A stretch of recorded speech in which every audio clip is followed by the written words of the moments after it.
குருவி கூடுகட்ட அஞ்சுகிற குக்கிராமங்களிலே கூட அதிமுகவின் கொடி பறந்து கொண்டே தானாக முன்வந்து எவ்வளவு பேர் வேலை செஞ்சான்? அவனுக்கெல்லாம் முகம் இருக்கிறதா? முகவரி இருக்கிறதா? முகம் இருந்தா போதுமா அரசியலுக்கு? எம்ஜிஆருக்கு இருக்கக்கூடிய செல்வாக்கு அப்படிங்கிறத இன்னொரு நடிகனால தன் வாழ்நாளில் கற்பனை செய்ய முடியாது.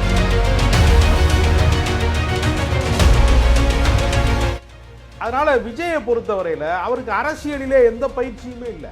அவரை அரசியலில் மிக சரியாக கையாண்டது நீ யோசிச்சு பாருங்க. தலைவான ஒரு படம் ரிலீஸ் ஆகிறதுக்கு அவர் தடுமாறலாம்.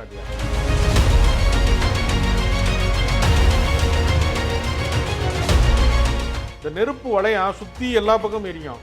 நடுவில் நிற்கிறவனுக்கு அது சம்மந்தம் இல்லாத மாதிரி அவன் நிற்பான்ல, அது மாதிரி இது என்ன சாகச காட்சி அது?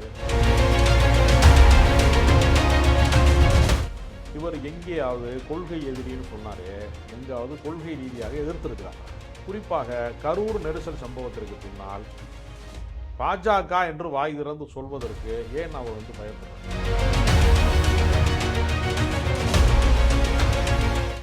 தமிழ்நாடு முதலமைச்சர் சொன்னது மாதிரி அமலாக்கத்துறை வருமான வரித்துறையை தொடர்ந்து சென்சார் போர்டும் இன்றைக்கு மத்திய அரசினுடைய கைப்பாவையாக மாறிவிட்டது.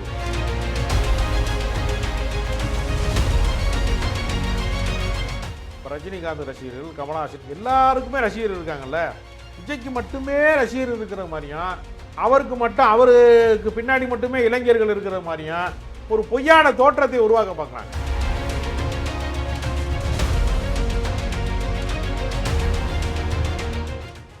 ஒரு நதிக்கு இரண்டு கரைகள் மாதிரி தமிழ்நாட்டு அரசியலிலே திமுக அதிமுக என்கிற இரண்டு கட்சிகள் தான் களத்தில் நிற்க முடியும்.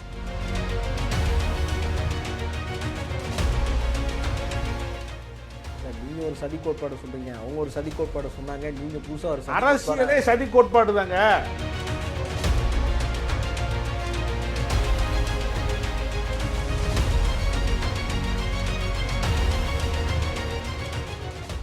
பை த பீப்புள் நேயர்கள் அனைவருக்கும் வணக்கம். நான் உங்கள் கார்த்திக் ராஜா. இன்னைக்கு நம்மோட அரங்கத்தில் யார் இணைஞ்சிருக்கிறாங்க அப்படின்னா, மூத்த பத்திரிகையாளர், அரசியல் விமர்சகர் திரு ராஜகம்பீரன் அவர்கள் தான் இணைஞ்சிருக்காங்க. வாங்க அவங்கள சந்திக்கலாம். சார் வணக்கம். வணக்கம் சார். கரூர் வழக்கு சிபிஐ வசம் மாற்றப்பட்டது.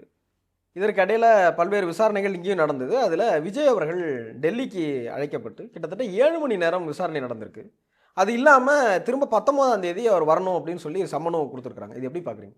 மத்திய அரசாங்கத்தினுடைய விசாரணை வளையத்திற்குள்ளே வேண்டுமென்றே அவர்கள்தான் பாதிக்கப்பட்டவர்கள் சார்பாக ஒரு கோரிக்கை மனுவை வைத்து இவர்கள்தான் அதை கேட்டார்கள். வலையை விரிச்சு வச்சு அதில் போய் நானே தான் மாட்டிக்கிட்டேன்னு சொல்கிறது மாதிரி இவர்கள் தான் அந்த அதிகார அமைப்பின் விசாரணையை கேட்டார்கள்.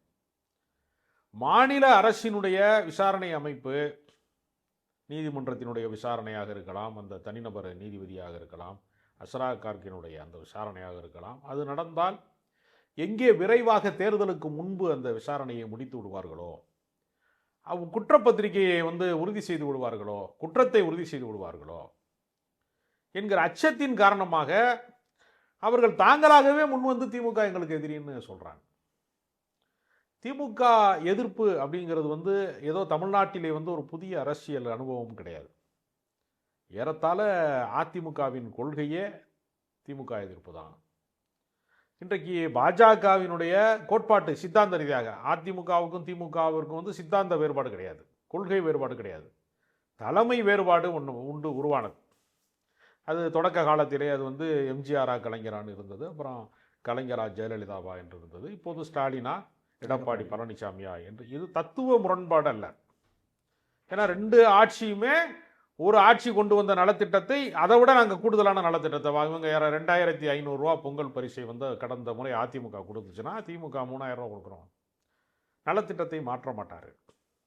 எம்ஜிஆர் சத்துணவு திட்டத்தை கொண்டு வருகிறாருன்னா அதை மேம்படுத்துகிற திட்டங்களை இவங்க அம்மா உணவகத்தை கொண்டு வர்றோம் அப்படின்னா திமுக காலை உணவு திட்டத்தை கொண்டு வரோம். அப்படித்தான் மக்கள் நலத்திட்டங்கள் அதில் கூட சொல்லுவாங்க, அதிமுகவும் திமுகவும் சண்டை போட்டுக்கொண்டால் மக்களுக்கு நன்மை.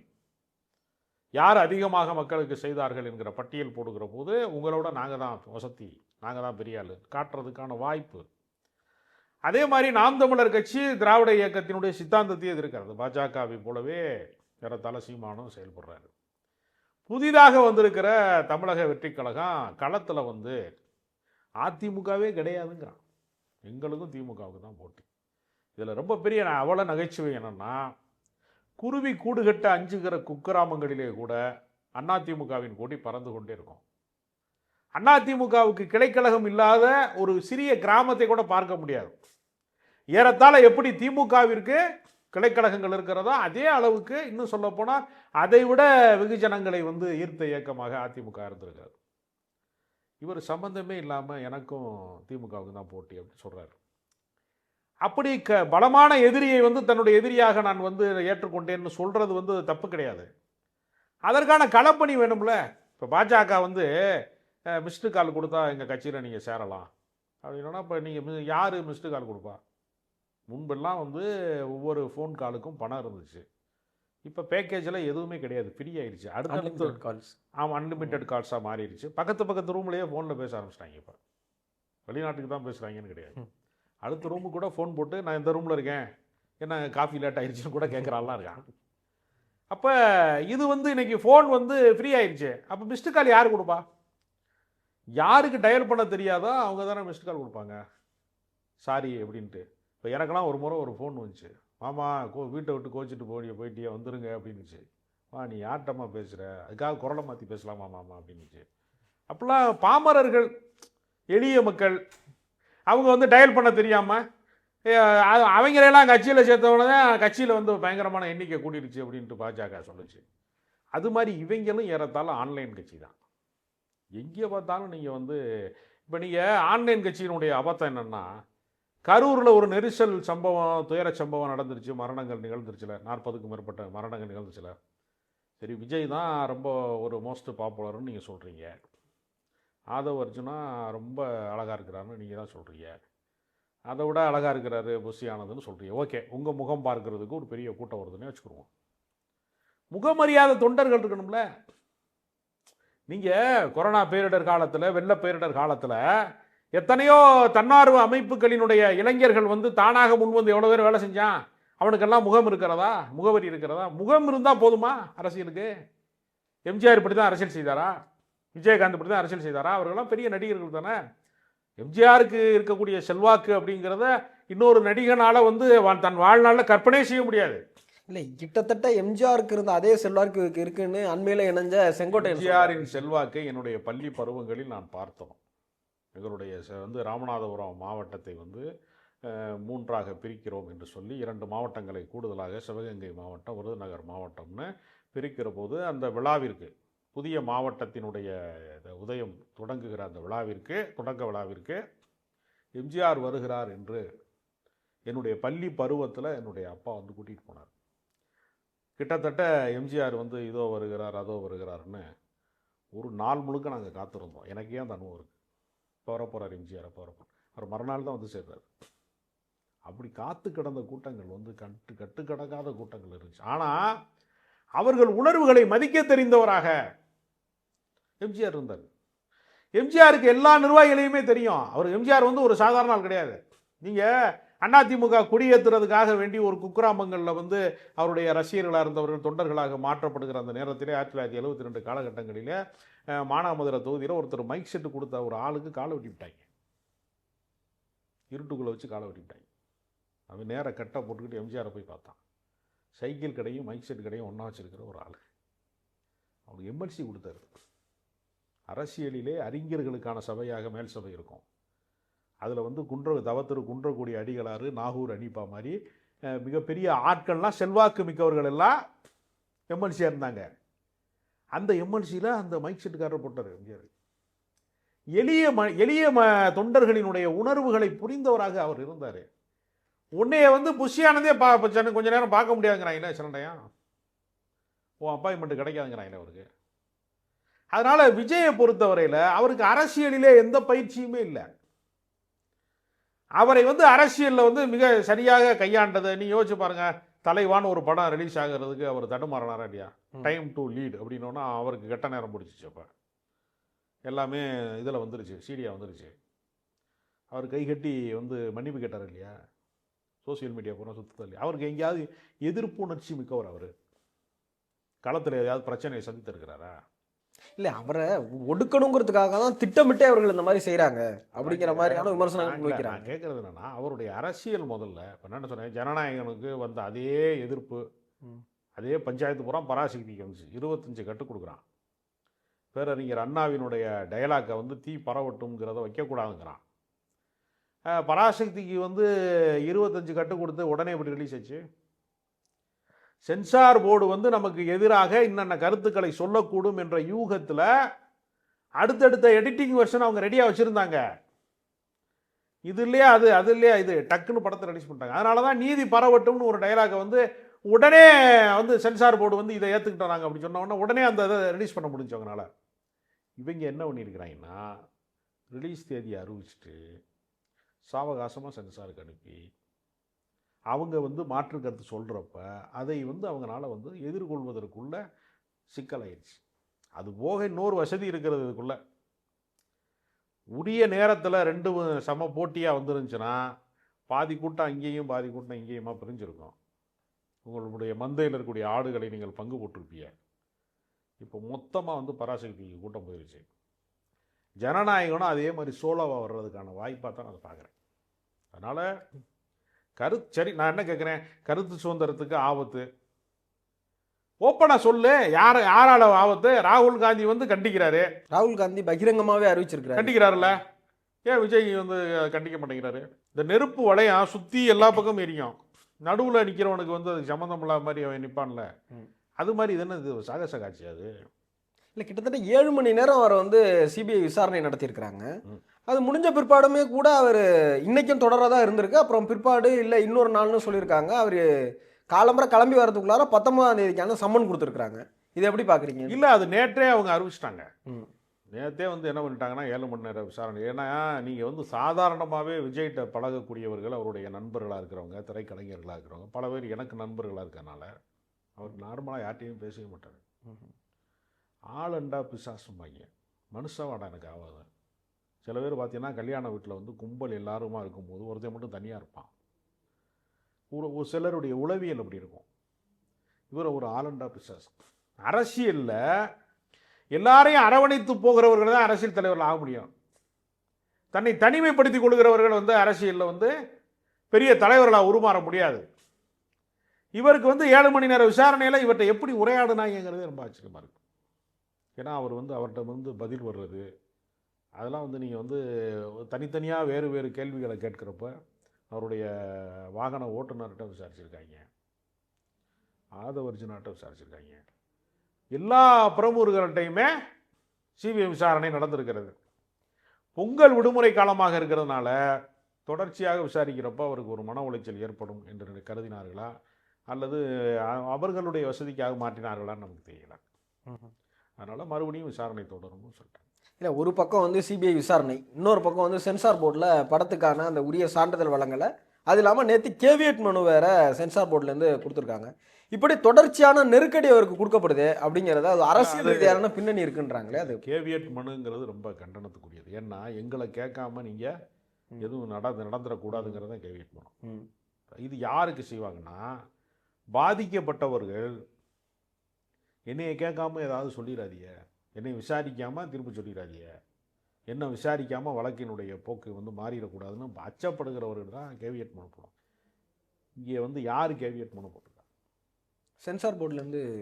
அதுதான் அப்படி அவங்க போட வேண்டிய அவசியம், அவங்க பாதிக்கப்பட்டவர்கள் இல்லையா. அப்போ இந்த ஒரு வேளை வந்து இந்த படத்துக்கான ப்ரொமோஷன் இருக்காதுங்கிறது எனக்கு குழப்பமாக இருக்குது. முழுக்க இந்த படத்திற்கு தடை விதிப்பதன் மூலமாக பாஜக வந்து விஜய்க்கு எதிராக இருக்கிறது என்கிற தோற்றத்தை உருவாக்கி தமிழ்நாட்டு அரசியலிலே பாஜகவுடைய எதிர்ப்பு உணர்ச்சி அப்படிங்கிற எதிர்ப்பு அலை என்கிற ஒன்றை தன் பக்கம் சாய்ப்பதற்காக செய்கிறார்களா என்கிற சந்தேகமும் வலுவாக இருக்குது பல பேருக்கு. சார், நீங்கள் ஒரு சதி கோட்பாடு சொல்கிறீங்க, அவங்க ஒரு சதி கோட்பாடு சொன்னாங்க, நீங்கள் புதுசாக ஒரு அரசியலே சதி கோட்பாடு தாங்க. அரசியலில் சதி கோட்பாடு இல்லாத அரசியல் எங்கேயாவது இருக்கா? நீங்கள் சொல்லுங்கள், நீங்கள் யோசிச்சு பாருங்க. இல்லை, இப்போ என்னென்னா, இப்போ பிஜேபியும் இவரும் கூட்டணி வச்சு தான் அந்த வேலையை செய்கிறாங்கன்னு நீங்கள் சொல்கிறீங்க. அப்படிப்பட்ட சந்தேகம் பல பேருக்கு இருக்கிறது. அதற்கு என்ன அடிப்படை ஆதாரம் அப்படின்னு பார்க்குறப்ப, இவர் எங்கேயாவது கொள்கை எதிரின்னு சொன்னாரே, எங்காவது கொள்கை ரீதியாக எதிர்த்திருக்கிறாரா? குறிப்பாக கரூர் நெரிசல் சம்பவத்திற்கு பின்னால் பாஜக என்று வாய் திறந்து சொல்வதற்கு ஏன் அவர் வந்து பயப்படுறார்? எந்த இடத்துலையுமே அவர் சொல்லலைங்க.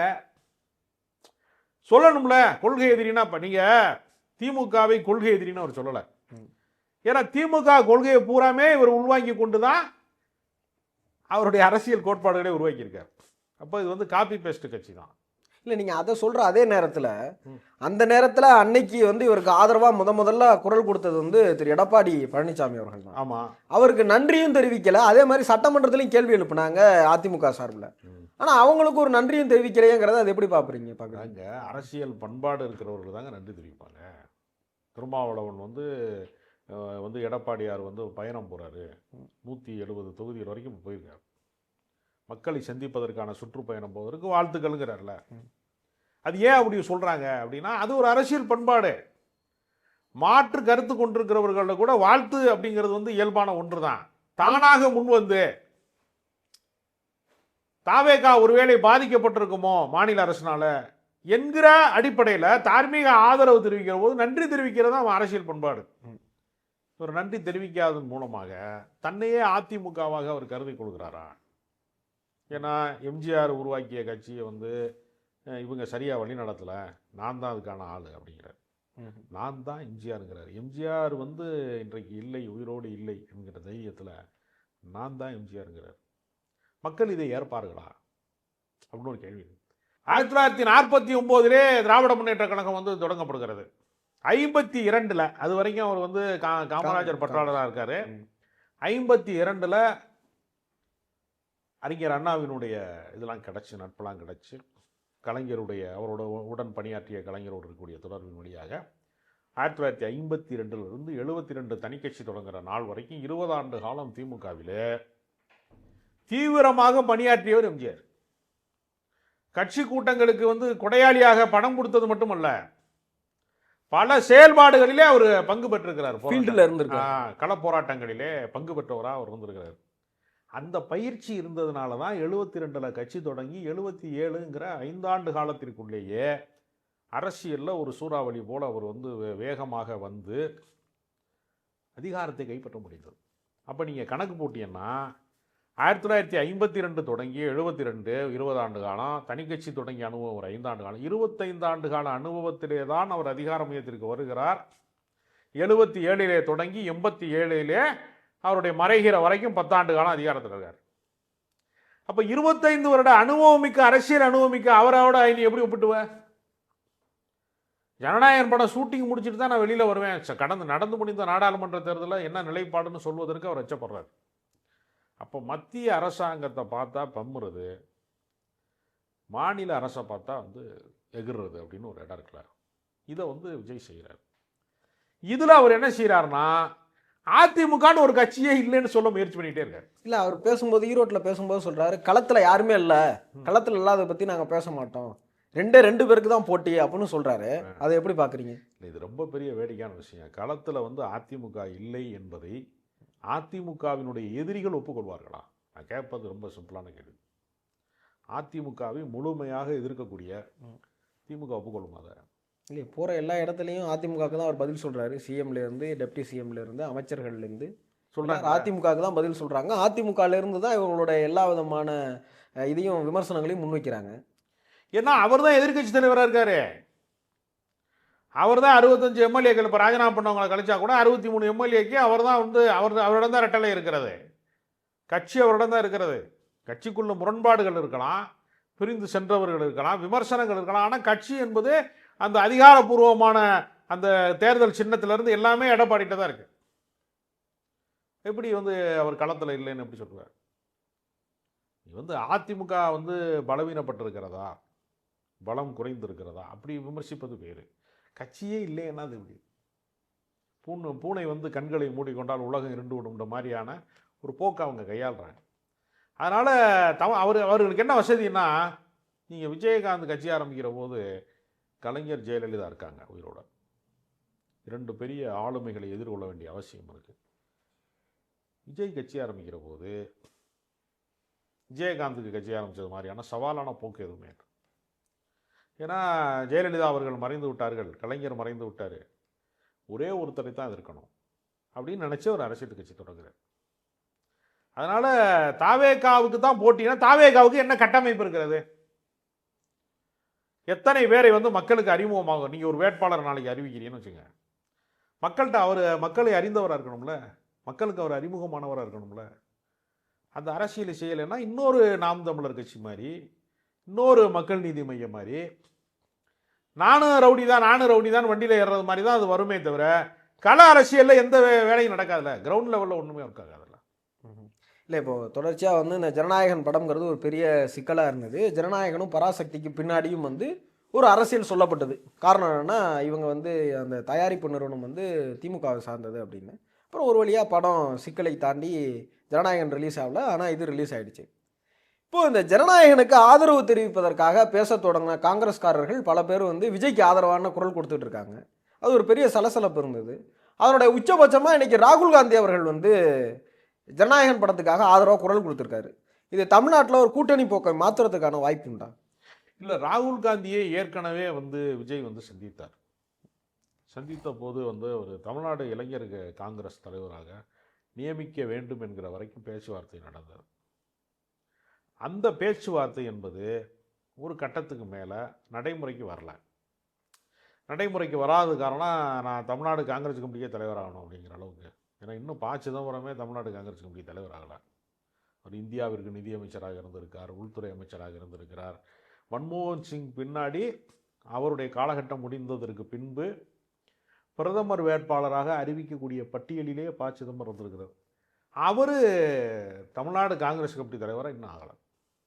அந்த இடத்தை நோக்கி குறிவைத்தார் அப்படின்னு அன்றைய காலகட்டத்தில் பேசப்பட்டது.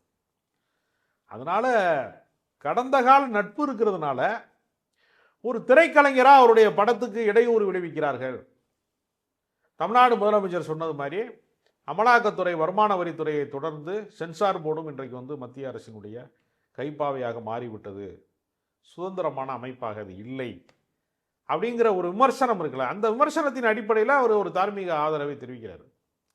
இதனாலாம் கூட்டணி மாறுமான்னு கேட்டால் இவருடைய வாக்கு சதவீதம் என்ன, எத்தனை சதவீதம், இவருக்கு என்ன கட்டமைப்பு இருக்குது, இவரை நம்பி இந்தியா முழுக்க வந்து ஆண்ட கட்சியாக இருக்க, மிகப்பெரிய வரலாற்று பெருமைகளாக கொண்ட அரசியல் கட்சியாக இருக்கக்கூடிய காங்கிரஸ் கட்சி, இன்றைக்கி இந்தியாவின் எதிர்க்கட்சி தலைவராக இருக்கக்கூடிய ராகுல் காந்தி, இவரை நம்புறதுக்கான முகாந்திரம் என்ன இருக்குது? அப்படி ஒரு கேள்வி இருக்குல்ல. அவர் என்ன விஜய் ரசிகர் மன்றத்துக்கு தலைவராக இருந்தவங்கெல்லாம் வந்து அது ஒரு சின்ன ஒரு பாட்டு. நீங்கள் எல்லா திரைப்படங்களையும் பார்ப்பதற்கு ஒரு கூட்டம் வருகிறது. அப்போ தமிழ்நாட்டில் வந்து அஜித்துக்கு ரசிகர்கள் கிடையாதா? சிவகார்த்திகேயன் கிடையாதா? விஜய் சேதுபதி கிடையாதா? இப்போ ரஜினிகாந்த் ரசிகர்கள், கமலஹாசன், எல்லாருக்குமே ரசிகர்கள் இருக்காங்கல்ல. விஜய்க்கு மட்டுமே ரசிகர்கள் இருக்கிற மாதிரியும் அவருக்கு பின்னாடி மட்டுமே இளைஞர்கள் இருக்கிற மாதிரியும் ஒரு பொய்யான தோற்றத்தை உருவாக்க பார்க்குறாங்க. அதுக்கு ஊடகங்கள் வந்து பெரிய காரணமாக இருக்குன்னு நான் நினைக்கிறேன். இவர் கட்சி ஆரம்பித்தாலும் என்ன சொன்னார், ஆட்சியிலும் பங்கு அதிகாரத்திலும் பங்குங்கிற ஒரு கோரிக்கையை முன்வைச்சார். அதன் அடிப்படையில் இன்றைக்கு காங்கிரஸினுடைய நிர்வாகிகள் சிலர் வந்து அதை கேட்குறாங்க, எங்களுக்கு அதிகாரத்தில் பங்கு வேணும் அப்படின்னு நாங்கள் டிமாண்ட் பண்ணுறாங்க. அதே நேரத்தில் இங்கேயும் வந்து அமித்ஷா அவர்கள் ஒரு முறை வந்து சொல்லும்போது கூட்டணி ஆட்சி அப்படின்னு சொன்னார். அப்புறம் தொடர்ச்சி அதிமுகவினுடைய தலைவர் அதை நிராகரிக்கிறார், இல்லை அதிமுகவின் தலைமையிலான ஆட்சி தான் அப்படின்னு. இந்த கூட்டாட்சி அப்படிங்கிறத, அதாவது இப்படி ஆட்சியில் பங்கு அப்படிங்கிறத எப்படி பார்க்குறீங்க? இந்த விமர்சனம் ரெண்டு பக்கமுமே இருக்கு. ஆட்சியில் பங்கு என்பது எப்போது நிகழும்?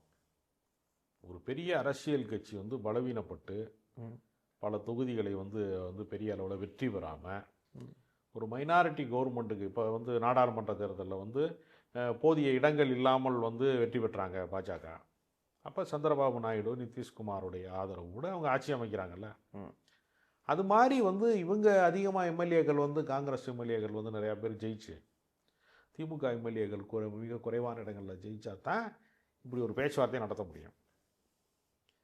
நீ இதற்கு விமர்சனம் செய்கிற மாணிக் தாக்கூரே வெறும் 4000 ஓட்டில் தான் வெற்றி பெற்றிருக்காரு. திமுக ஓட்டை கழிச்சிட்டா டெபாசிட் வாங்க வழி இல்லை மாணிக் தாக்கூருக்கு. இப்போ நீங்கள் அதிமுக, திமுக தோள்களிலே ஏறி நின்று தான் தங்களுடைய உயரத்தை நிரூபிக்க வேண்டிய இடத்துல தமிழ்நாட்டினுடைய தேசிய கட்சிகள் இருக்கிறது. அது காங்கிரஸாக இருக்கலாம், பாஜகவாக இருக்கலாம், கம்யூனிஸ்ட் கட்சியாக கூட இருக்கலாம். நீங்கள் தேசிய கட்சிகளுக்கு பேரறிஞர் அண்ணா 1967 முடிவுரை எழுதிட்டார். அதுக்கு பின்னாடி அது செல்ஃப் எடுக்கலை.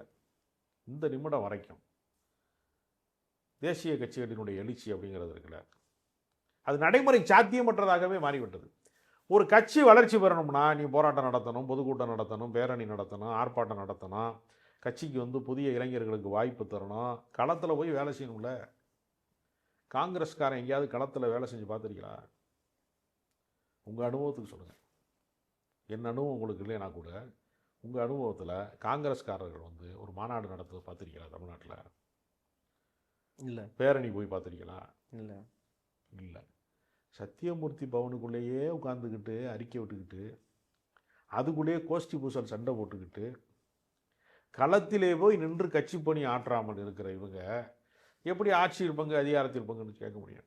இல்லை, தொடர்ச்சியாக ஒரு கூட்டணி கட்சியில் இருக்காங்க. இவ்வளவு காத்திரமான விமர்சனத்தை திருச்சி வேலுச்சாமியெல்லாம் ரொம்ப காத்திரமான விமர்சனத்தை முன்வைக்கிறாரு கூட்டணி கட்சி மேலேயே. ஆனால் ராகுல் காந்தி அவர்கள் அங்கே இணக்கமாக இருக்கிற மாதிரி சொல்கிறாரு. இது எப்படி பார்க்குறது? திரைப்படத்துக்கு தானங்க இணக்கமாக இருக்கிறாரு. இந்தியா கூட்டணியினுடைய தென்னிந்திய முகமாக திமுக திகழ்கிறது. அப்போ ராகுல் காந்தி வந்து ஒரு ஒரு உறுதியாக வெற்றி பெறக்கூடிய வாய்ப்பு இருக்கக்கூடிய, நாடாளுமன்றத்தில் வெற்றி பெறக்கூடிய வாய்ப்பை வந்து கூட்டணியின் வழியாக தரக்கூடிய, திமுகவை நிராகரித்து விட்டு விஜய் பின்னாடி போகிற அளவுக்கு அவருக்கு வாக்கு சதவீதம் கூடவா? திமுகவை விட கட்டமைப்பு கொண்ட கட்சியா தாவேகா? இல்லை, அவங்க என்ன சொல்கிறாங்க, விஜய் அவர்களுக்கு செல்வாக்கு கேரளாலையும் இருக்குது, ஆந்திராலையும் இருக்குது. அப்போ 3 மாநிலங்களில் செல்வாக்கு மிக்க ஒருத்தரோடு நாங்கள் கூட்டணி வைக்கிறது சரியாக இருக்குங்கிற மாதிரியான விமர்சனங்கள் முன்வைக்கிறாங்க. 3 மாநிலத்தை கைப்பற்றிடுவாங்களா காங்கிரஸ்காரங்க? விஜய் வச்சு விஜய் வேணால் கூட்டிகிட்டு போட்டோம், காங்கிரஸ் திமுக கூட்டணியும் கண்ணியமான முறையில் விடுவிக்கட்டும், கூட்டணியிலேருந்து விலகி போட்டோம், விமர்சனமே இல்லாமல் கூட விலகி போட்டோம், விஜயை மட்டும் கூட்டிகிட்டு போய் காங்கிரஸ்காரங்க 3 மாநிலத்தில் ஜெயிச்சிருவாங்கன்னு சொல்லுங்கள், இந்தியா கூட்டணி ஆட்சிக்கு வந்துடுங்க. இந்த மாதிரி எதிர்கட்சியாக ராகுல் காந்தி இருக்க வேண்டிய அவசியம் இல்லை. இது மட்டும் உண்மையாக இருந்துருச்சுன்னா அரசியலே வந்து வேறு திசைக்கு மாறிடுமே. கனவு காணுங்கள்னு அப்துல் கலாம் சொன்னாருங்கிறதுக்காக எப்போ பார்த்தாலும் தூங்கிக்கிட்டே இருக்காங்க. என்னது அது எப்படி சரியாக வரும்? வேலை செய்யணும்லங்க, உழைப்பு வேணாமா? மாணிக் தாகூர் வந்து ஏதாவது வந்து மிக கடுமையான களப்பணி செய்தவரா? மக்கள் செல்வாக்கு மிகவரா? திருச்சி வேலுச்சாமிக்கு வந்து அந்த மாதிரியான செல்வாக்கு இருக்கிறதா? ஒரு நீண்ட கால அரசியலில் அவர் இருக்கார், மக்கள் பிரதிநிதியாக மாறி இருக்காரா? எங்கேயாவது ஓட்டுக்கு நின்று ஜெயிச்சிருக்காரா? போகிற போக்கில் எதையாவது கொளுத்தி போடுறதுனாங்க. அதனால் திருச்சி வேலுச்சாமிலாம் காங்கிரஸ் கட்சியினுடைய அடையாளமெல்லாம் மாறவே முடியாது. இறுதியாக இப்போது இவங்க வந்து தாவேக்கா தனியாக கூட்டணி, அதாவது அவர் தான் முதலமைச்சர் வேட்பாளர்னு சொல்கிறாங்க. ஓபிஎஸ் அணி அங்கே போகிறதுக்கான வாய்ப்புகள் உண்டு அப்படிங்கிற மாதிரி சொல்கிறாங்க. இப்போ ஓபிஎஸ் அவர்கள் அங்கே போனால் அது வேறு சில சிறிய கட்சிகள் சேர்றதுக்கு வாய்ப்பு இருக்குது அப்படின்னா அது இந்த தேர்தலில் எப்படி பாதிக்கும்னு நினைக்கிறேன்? பாதிக்காது. இவங்க எல்லாருமே என்ன செய்ய போகிறாங்கன்னா வாக்குகளை பிரிப்பது. திமுகவுக்கும் அதிமுகவுக்குமான வாக்கு வங்கியில் இருக்கக்கூடிய வித்தியாசம் இருக்குல்ல, அது கடந்த சட்டமன்ற தேர்தலில் வெறும் 3% தான். 15 லட்சம் வாக்காளர்கள் தான் வித்தியாசம். இந்த 15 லட்சம் வாக்காளர்களை சிதறடிப்பது எப்படி? தமிழ்நாட்டிலே ஒரு தொங்கு சட்டசபை உருவாகுவதற்கு எந்த கட்சிக்குமே பெரும்பான்மை இல்லாமல் சிதறடிக்கப்பட்ட வாக்கு வங்கியின் வழியாக ஒரு குழப்பம் விளைய வேண்டும் என்று பாஜக விரும்புகிறது. இப்போ நீங்கள் எடப்பாடி பழனிசாமி வந்து அவர் என்ன சொல்கிறாரு, நாங்கள் தனித்த மெஜாரிட்டியில் வெற்றி பெறுவோம்னு அவர் சொல்கிறார். அமித்ஷா அப்படியே சொல்கிறாரு, என்டிஏ கூட்டணி ஆட்சி அமைக்கும் சொன்னார்ல. இது வந்து எப்படி ஒரு மாநில கட்சியின் தயவில் ஒரு 4 எம்எல்ஏ வச்சுக்கிட்டு நாங்கள் தான் தீர்மானிப்போம், கூட்டணி ஆட்சி அமைப்போம்னு சொல்கிறதுக்கு கொழுப்பு வேணுமா வேணாம்? இது அரசியலில் எப்படி சரியாக வரும்? இப்போ 4 எம்எல்ஏ வச்சுருக்கிற திருமாவளவன் திமுக கூட்டணிக்கு நான் தான் தலைமை வைப்பேன், எங்கள் தலைமையில் ஆட்சி அமையும் பேச முடியுமா? அந்த 4 எம்எல்ஏ தான் நீங்கள் வச்சுருக்க, நீங்கள் எப்படி பேசலாம்? அதனால் அதற்கான சாத்தியமும் இல்லை. தமிழ்நாட்டு மக்களுடைய ரசனை எப்படிப்பட்டதுன்னா, ஒரு திரைப்படம் சூப்பர் ஹிட் ஆகுதுன்னு வச்சுங்க, தமிழ்நாடு முழுக்க கிட்டோம். ஒரு படம் தோற்று போகுதுன்னு வச்சுங்க, தமிழ்நாடு முழுக்கவே ரிஜெக்ட் ஆகிடும். நீங்கள் ராமநாதபுரத்தில் நல்லா ஓடிச்சுங்க, மதுரையில் ஓடலைங்க, அப்படி ஒரு படத்தை எங்கேயாவது பார்த்துருக்கீங்களா? அப்படி ஒரு படமே கிடையாது. ரசனையாக இருந்தாலும் சரி, அவனுடைய உணவு பழக்க வழக்கங்களாக இருந்தாலும் சரி, தேர்தல் முடிவாக இருந்தாலும் சரி, மொத்தமாக தான் ஓட்டு போடுவாங்க. சில பேர் அதை வந்து செம்மறியாடு கூட்டம் மாதிரி சாயிறாங்கலாம் சொல்லுவாங்க. ஆனால் உண்மை என்னென்னா ஒரு ஏகபோகமாகத்தான் வாக்களிப்பார்கள். 40க்கு 40 இந்த முறை திமுக நாடாளுமன்றம். இதே மாதிரி அதிமுக வென்றிருக்கிறது கடந்த முறை ஜெயலலிதா காலத்தில். அப்போ அவங்களுக்கு கொஞ்சம் கொடுத்துட்டு இவங்களுக்கு கொஞ்சம் கொடுப்போம்னா அதெல்லாம் அரசியல் அப்படி கிடையாது. ஒன்று திமுக ஜெயிக்கும், இல்லை அதிமுக ஜெயிக்கும். இல்லை அதிமுக ஜெயிக்கும் போது திமுக வந்து தோற்கும். இது மாறி மாறி, அதாவது ஒரு நதிக்கு 2 கரைகள் மாதிரி தமிழ்நாட்டு அரசியலிலே திமுக அதிமுக என்கிற 2 கட்சிகள் தான் களத்தில் நிற்க முடியும். பிற கட்சிகள்லாம் இந்த 2 கட்சிகளோடு தன்னை இணைத்து கொண்டால் சில சட்டமன்ற உறுப்பினர்களை, சில நாடாளுமன்ற உறுப்பினர்களை பெற முடியும். அதிகார மையத்துக்கு அருகிலே நிற்க முடியும். இவர்களை 2 பேரையுமே நிராகரிக்கிறேன்னு சொன்னா வாக்கு வங்கியை பிரிக்க முடியும். திமுக வேணாம் அதிமுக வேணாம் அப்படின்னு சொல்லக்கூடிய வாக்கு வங்கியை பிரிக்கக்கூடிய இடத்துல தான் பாட்டாளி மக்கள் கட்சி தோன்றியது. அந்த இடத்துல தான் மதிமுக வந்தது. அந்த இடத்துக்கு தான் தேமுதிக வந்தது. அந்த இடத்துக்கு தான் நாம் தமிழர் கட்சியும் வந்தது. இந்த 2 கட்சியும் வேணான்னு சொல்றவனுக்கு ஒரு 10% வாக்காளர்கள் எப்பவுமே நிரந்தரமா இருக்கான். ஆனால் ஒரு கட்சிக்கு போட மாட்டான். அவன் சுழற்சி முறையில் சுத்த விடுவாங்க. மியூசிக் சேர் மாதிரி அது. இப்போ அந்த 10% வாக்கு வங்கி இருக்குல்லங்க, இந்த முறை தாவேகாவுக்கு வர வாய்ப்பு இருக்கு. ஆனால் அவர்கள் ஆக்க சக்தியாக மாற முடியுமா, அதிகார மையமாக மாற முடியுமானா 30% வாக்கு வங்கியை கடக்கணும். 30% வாக்கு வங்கியை கடந்து இருக்கக்கூடிய அரசியல் கட்சியாக தாவேகா மாறுவதற்கு 30 வருஷம் உழைக்கணும். அப்போ தான் நடைமுறைக்கு வரும். அதுக்கு தான் நான் சொன்னேன், எம்ஜிஆருக்கு 25 வருஷம் இருக்குது. இவங்க என்ன நினைக்கிறாங்கன்னா, அவர் நான் ஆணையிட்டால்னு பாட்டு பாடணுன்னு முதலமைச்சர் ஆகிட்டாருன்னு கொஞ்சம் பேர் நினைக்கிறாங்க. ஜனநாயகம் மட்டும் ரிலீஸ் ஆகட்டும், நம்ம தளபதி தான் சிஎம்னு கொஞ்சம் பேர் சொல்கிறாங்க. ஆமாம், அதுதான் சொல்கிறாங்க.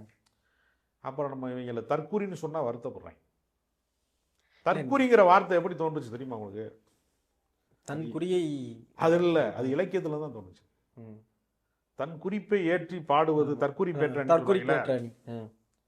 நீங்கள் வந்து கோவலன் வந்து எல்லா வாழ்க்கையில் எல்லாத்தையும் தோத்துட்டு மதுரைக்கு வருகிற போது, அவர்கள் இரவு நேரம் பயணிக்கும் போது உள்ள காலடி எடுத்து வைக்கிறப்ப கொடி, பாண்டிய நாட்டு கொடி அசைந்த போது அது சாதாரணமாக கொடி காத்துல அசையும். அவர் இளங்கோவடிகள் வந்து நீ வந்துடாத வந்துடாத வந்துடாதன்னு கொடி அசைச்சு. இதான் தற்கூரி பெற்றேன். அவர் வரங்கிறாரு சார் விஜய். அவர் ஏன் நீங்கள் அப்படி எப்படி வந்து நீங்கள் கோவலனுக்கு வந்து ஒரு பலிபீடம் இருந்ததோ அது மாதிரி அரசியல் பலிபீடத்தில் அவரை நிறுத்துவதற்கு ஆதவர்ஜனாக்கள் சதி செய்கிறார்கள். பாஜக சதி செய்கிறது. அவருக்கான அரசியலில் அவருக்கான இடம் என்று ஒன்று இல்லை. அதை உருவாக்கணும் அப்படிங்கிறது ஃபஸ்ட் டைம் ஓட்டர்ஸ் மூலமாக ஒரு சின்ன சலசலப்பு தான் வரும். ஒருவேளையில் உறுதியாகவே நான் சொல்கிறேன், வர சட்டமன்ற தேர்தலிலே தாவேகா தோற்று போனதற்கு பின்னால் 50 நாள் கால்ஷீட் கொடுத்தா 150-200 கோடி தருவாங்க. சினிமாவில் உங்களை தெருவாக சுத்த விட்றாங்க, சரிப்பட்டு வராதுன்னு மறுபடியும் அவர் நடிக்க போகிறார். ஆடுன காலும் பாடுன வாங்கி நிற்காதும்பாங்கல்ல.